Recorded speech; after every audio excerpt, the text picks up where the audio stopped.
নমস্কার বন্ধুরা, আমি আঁখি আর আমার মিনি ব্লগে তোমাদের সবাইকে স্বাগত।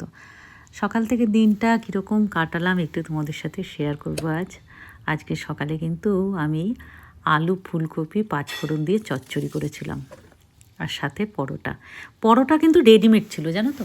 এখানে না, মানে যারা নতুন দেখছো আমার ব্লগ, আমি বলে রাখি আমি থাকি সুইডেনের ম্যালমো শহরে।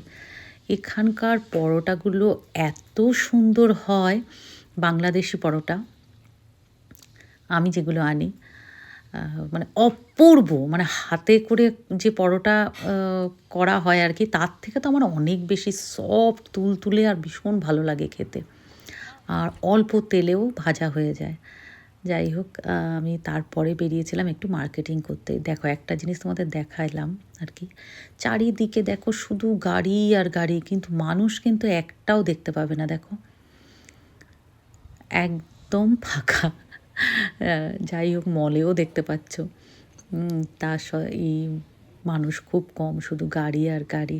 যাই হোক, এটা তো একটা ছোট্ট ফুলের জায়গা দেখাচ্ছি, মানে আমি মার্কেটিং করতে এসেছি শপিং মলে আর কি।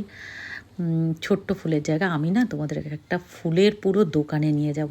আমি যখন ইভিনিংয়ে হাঁটতে যাই, আমি তোমাদেরকে এখানকার ফুলগুলো কত সুন্দর হয় সেগুলো দেখাবো।